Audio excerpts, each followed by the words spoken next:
तो जो अभी हमारे चैनल के साथ जुड़े हैं, मैं आपको रिक्वेस्ट करना चाहूंगा, guys please be serious, guys please सामने देखिए, नीचे जो लाल कलर का बटन है वो दबा दीजिएगा प्लीज। मैं स्क्रीन के ऊपर बात कर रहा हूं कोई और लाल चीज मत दबा देना भैया, कहीं पता चला कुछ ऐसी वैसी चीज दबा दो फिर पूछोगे सर जे का होगा। अगर पेपर में आप बहक जाओ, आपको लगे कि पेपर बहुत अच्छा नहीं जा रहा, तो प्लीज स्विच योर पोजीशन। जैसे मान लो आप बोलो कि सर मैट्रिसेस डिटर्मिनेंट आसान है, बिल्कुल आसान है। आप सोच के गए, एक मेंटेलिटी हम बना के जाते हैं कि मैट्रिसेस डिटर्मिनेंट का क्वेश्चन मैं सही कर दूंगा या कर दूंगी। आपने पेपर में मैथ्स सेक्शन में फटाफट जाते ही सबसे पहले मैट्रिसेस के क्वेश्चन पे हाथ डाला, पहला क्वेश्चन किया नहीं हुआ, दूसरा डिटर्मिनेंट का नहीं हुआ, तीसरा, मतलब मैं एग्जाम्पल बोल रहा हूं, ठीक है, तीसरा किया नहीं हुआ। अब आपका कॉन्फिडेंस एकदम जीरो हो चुका है। अब आपको लगेगा कि सिचुएशन खराब, अब सर कुछ भी नहीं होगा, मैं इतना पढ़ाई करके आया, पढ़ाई करके आई, डीमोटिवेशन, ये वो, ऐसी सिचुएशन आएगी, ध्यान रखिएगा please. And we are preparing for the final exam. तो ऐसी सिचुएशन में क्या किया जाता है, उस जगह को छोड़ दो। आपको मैथ्स ज्यादा डिमोटिवेटिंग लग रही है, स्विच टू फिजिक्स, फिजिक्स ज्यादा डिमोटिवेटिंग लग रही है, स्विच टू केमिस्ट्री, केमिस्ट्री में बात नहीं बन रही, मैथ्स में आ जाओ, मैथ्स में ही रहना है। पहले 3 सवाल नहीं हुए, start with the last, click next option पे जाइए, लास्ट सवाल पे जाइए, ठीक है ना। इंटीजर टाइप से स्टार्ट करो, एक जगह रुके मत रहना, और अपने दिमाग में कोई भी परसेप्शन मत बनाइएगा प्लीज कि भाई पेपर मेरा पूरा गया। नहीं, 3 सवाल, 5 सवाल, हो सकता है 10 सवाल मैथ्स में नहीं हो, कोई बात नहीं, 5 हो, 6 हो, 10 हो, पेपर क्या पता डिफिकल्टी हो। जब पेपर डिफिकल्ट होता है तो आपको एक्यूरेसी बढ़ानी होती है, समझ में है ना। तो आप अपने दिमाग में पहले से कोई प्री इमेज मत लेके जाओ कि मैथ्स के मैं तो 20 सवाल सही कर दूंगा, फिजिक्स के 25 सवाल सही कर दूंगा, और केमिस्ट्री के 18 या 25 सवाल सही कर दूंगा। तो ऐसा नहीं है भाई, वो पेपर में जाकर पता चलेगा कि क्या होता है। Be ready mentally from every angle, समझ गए। और ये जो टेक्निक आप इन पेपरों में लगाओगे वही आपके साथ रहेगी भाई। उस फाइनल पेपर में एक दिन में ऐसा कुछ नहीं होने वाला तुम सोचोगे वहां कोई एक नई टेक्निक मैं तब तक इजाद कर लूंगा, कहां से कर लेगा, टाइम है।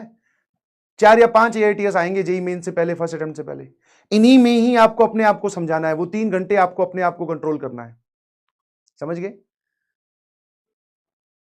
ठीक है। सबसे पहले आसान सवाल को अटेम्प्ट कीजिए, ठीक है, जो भी पैटर्न आप फॉलो करते हैं वो फॉलो कीजिए। चाहे आप फिजिक्स के सारे आसान सवाल पहले करते हैं, फिर केमिस्ट्री के सारे आसान पहले करते एक साथ करते हैं, फिर मैथ्स के सारे एक साथ करते हैं, या फिर फिजिक्स के पहले सारे आसान और फिर उसके बाद फिजिक्स के सारे लेंदी जो भी हैं। 1 घंटा आप फिजिक्स को देते हैं, फिर आप आधा घंटा या 45 मिनट केमिस्ट्री को देते, जो भी आपका पैटर्न है उसको फॉलो करो। मैं चेंज करने के लिए नहीं बोल रहा हूं, बट मैं तो बोल रहा हूं किसी भी एक जगह रुकना मत। द क्रूड रियलिटी इज, चाहे आप कोई भी जेई एडवांस का पेपर उठा के देख लो, कि सारे सवाल तो कोई भी डिफिकल्ट नहीं होते, एडवांस के पेपर में भी डायरेक्ट क्वेश्चन वहां भी आते हैं, बट सर वहां तक बच्चे पहुंच नहीं पाते हैं। द मुद्दा इज दिस, समझे। तो प्लीज मेरी बात का ध्यान रखिएगा, ठीक है। हो सकता है सवाल नहीं सॉल्व हो, पेपर डिफिकल्ट आएगा, ऑल इंडिया लेवल पे है, तो अच्छे लेवल का पेपर आएगा।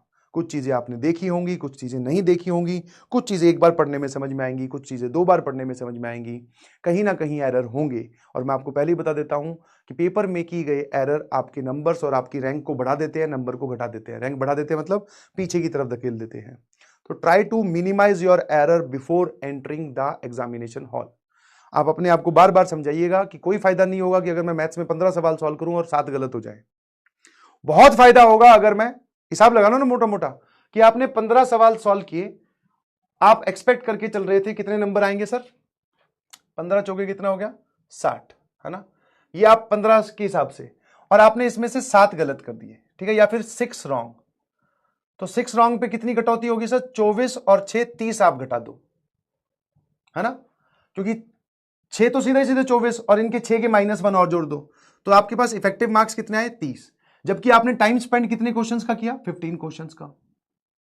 और सर 15 क्वेश्चंस का क्यों, क्योंकि हम एक हड़बड़ाहट में थे कि तेजी तेजी में बहुत सारे करने हैं भाई, बहुत सारे करने हैं, ज्यादा करने से नंबर आते हैं, अच्छी बात है, सबको पता आते हैं, बट ऐसे तो नंबर चले जाते हैं भाई। इससे प्रॉफिटेबल सिचुएशन क्या है, इससे बढ़िया सिचुएशन क्या है, आप 30 की जगह 10 ही सवाल सॉल्व करते, 40 मार्क्स, 2 गलत हो जाते सर, लो 2 रॉन्ग, कितने घटा दो, 10 घटा दो, 10 घटा दो, ये आगे 30। नंबर दोनों केस में सेम आए हैं, बट सर यहां पे आपका टाइम कम लगा, यहां 15 सवाल करने में टाइम लगता है। इससे और बढ़िया प्रॉफिटेबल सिचुएशन बताता हूं, आपने 8 ही सवाल सॉल्व किए और 8 के 8 सही,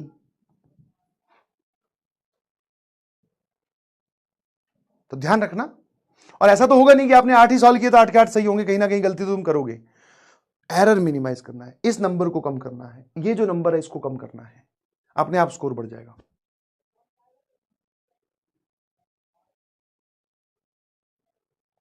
ठीक है। बाकी देखो ये तो यार जंग का मैदान है, वहां जाओ, एक्सपीरियंस लो, अगले वाले पे टूट पड़ो, फिर उसमें एक्सपीरियंस लो, फिर अगले पे टूट पड़ो। डरने की, घबराने की और टेस्ट छोड़ने की आपके पास कोई वजह नहीं है, समझ गए? है ना? डरने की, घबराने की और टेस्ट छोड़ने की आपके पास कोई वजह नहीं है।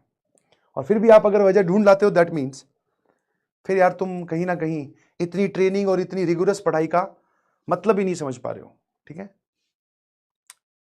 All the very best. अच्छे से हंसमुख तरीके से प्रॉपर नींद के साथ पेपर में जाना है। चाहे आप घर पे ही बैठ के क्यों ना दे रहे हो, घर पे माहौल थोड़ा सीरियस कर दीजिए, बोल दो घर वालों को, उस दिन के लिए लाइब्रेरी जा सकते हो, लाइब्रेरी जाके टेस्ट दीजिए, पॉजिटिव एनर्जी के साथ टेस्ट दीजिए, पूरा सीरियस होकर टेस्ट दीजिए, ठीक है। All the very best, proud of you, all of you, ठीक है ना। और अच्छे से पेपर पूरा सवाल पढ़ के फिर आंसर लिखना है भाई, ध्यान रखना, बिना पढ़े आधे अधूरे में कुछ भी मत लिखना।